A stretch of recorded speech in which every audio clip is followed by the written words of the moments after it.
कि एक दिन मेरे पिताजी बहुत गुस्से में आ गए कि मैं पढ़ नहीं रहा था। तो वो मतलब यहाँ तक पहुँच गए थे, मुझे थप्पड़ मारने ही वाले थे। तो थप्पड़ मारने वाले थे और मैं भी बहुत गुस्से में था क्योंकि मेरे मार्क्स बड़े कम आए हुए थे। तो मुझे पूछते हैं कि पढ़ेगा नहीं तो क्या करेगा, जिंदगी में क्या करेगा। सच्ची कह रहा हूँ, ऐसे ही मुंह से निकल गया, मैं हीरो बन जाऊंगा। फिर मुझे भी मतलब डैडी और मैंने बैठ के बात भी की थी इसके बारे में कि यार एक कमाल का भगवान जब बनाता है तो वो आपकी ज़िंदगी कमाल कर देता है। ये बात एक बोलने से ले गई थी बस, वरना आई नेवर मेंट इट। और पढ़ने का ज़्यादा मुझे इतना शौक़ नहीं था, खेलकूद का बहुत शौक़ था। हाँ, वॉलीबॉल खेलता था, क्रिकेट खेलता था, फुटबॉल खेलता था, हॉकी खेलता था। स्पोर्ट्स की कोई भी चीज़ आती थी तो मुझे बहुत शौक़ होता था। पिताजी कभी कभी डांट लगाते थे कि बेटा पढ़ भी लिया करो, तो इतना फिर कहते थे बेटा पढ़ो, इतना तो पढ़ लो कि कम से कम 2 दूनी 4 होता है। अंग्रेज़ी थोड़ी बहुत आनी चाहिए, हिंदी लिखना आना चाहिए, पढ़ना आना चाहिए, मराठी आनी चाहिए, इतना बहुत पढ़ लो। मैं समझ सकता हूँ कि पढ़ने का इतना शौक़ नहीं है क्योंकि कोई बच्चे होते हैं। फिर मैंने भी कराटे ज्वाइन किया और कराटे में फिर मुझे इंटरेस्ट आने लग गया, मार्शल आर्ट में इंटरेस्ट आने लग गया। तो मुझे उन्होंने कैसे पैसे जोड़ जोड़ के मुझे बैंकॉक भेजा। वहाँ मैंने 5 साल कराटे सीखा। वहाँ फिर मार्शल आर्ट, थाई बॉक्सिंग सीखी, वहाँ बैठा रहा। फिर उसके बाद मैं कलकत्ता पहुँचा, वहाँ काम किया। फिर ढाका पहुँचा, वहाँ काम किया। दिल्ली में भी मैंने कुंदन की ज्वेलरी के काम करता था। फिर उसके बाद मैं बॉम्बे वापस आया।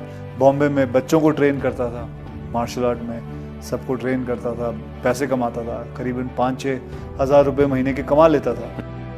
और उसी दौरान मुझे किसी ने मुझे स्टूडेंट के फादर थे, उसने कहा व्हाई डोंट यू, अच्छे खासे हट्टे कट्टे हो, लंबे चौड़े हो, शक्ल भी अच्छी है, तो आप मॉडलिंग क्यों नहीं कर लेते। तो मुझे तो पता भी नहीं था मॉडलिंग होती क्या है क्योंकि मेरा बैकग्राउंड नहीं है, मुझे मेरे माता पिता को किसी को नहीं पता था। तो कहा जी मॉडलिंग कर लो। फ़ोटो खींचते जा रहे थे और 2-2.5 घंटे काम कराया। फिर 21,000 का चेक दिया, बोले आप जाइए, ख़त्म हो गया था। बोले बस। हाँ, बोले यार 5,000 काम करता हूँ, महीने का 5-6 हज़ार मिलता था महीने का, ये 2 घंटे में इन्होंने 21,000 दे दिया। फिर मैंने बोला यार मैं मॉडल बनूँगा। फिर मैंने मॉडलिंग शुरू की। फिर मैं जाता था लोगों के पास अपनी तस्वीरें ले के कि जी मुझे देखो। फिर करते थोड़ी बहुत मॉडलिंग की। फिर मैंने रैंप वॉक किया। उसके बाद करते किसी ने एक फ़िल्म ऑफ़र कर दी। फिर मुझे मिस्टर प्रमोद चक्रवर्ती जी मिले।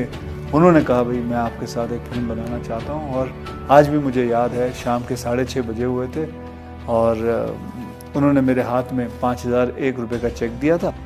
मैंने जब अपनी इंडस्ट्री में आने के लिए आप बनाते हैं, फ़ोटोग्राफ बनाते हैं, फ़ोटो खिंचवा के पोर्टफोलियो जिसे कहते हैं, और जहाँ मैंने फ़ोटो खिंचवाई वो थी जूहू बीच पे।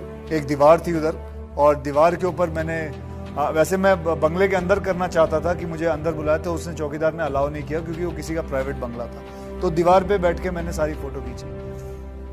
फिर करीबन 15-20 दिन पहले मैं वो फ़ोटो सारी देख रहा था, पुरानी फ़ोटो देख रहा, तो मैं देखा ये तो वही दीवार है जो आज 24 साल बाद मैं उसी बंगले पे जहाँ मुझे अलाउ नहीं किया था शूटिंग करने के लिए, उसी बंगलों पे मैं रह रहा हूँ। ये हर एक बच्चे के, हर एक लड़के के ज़िंदगी में आता है कि अब मैं क्या करूँ, और उस वक्त वो यही करता है जो उसको नज़र में आता है, जो उसकी समझ में आता है। हमारे यंगस्टर्स के अंदर सेल्फ डिसिप्लिन एक बहुत ज़रूरी चीज़ है।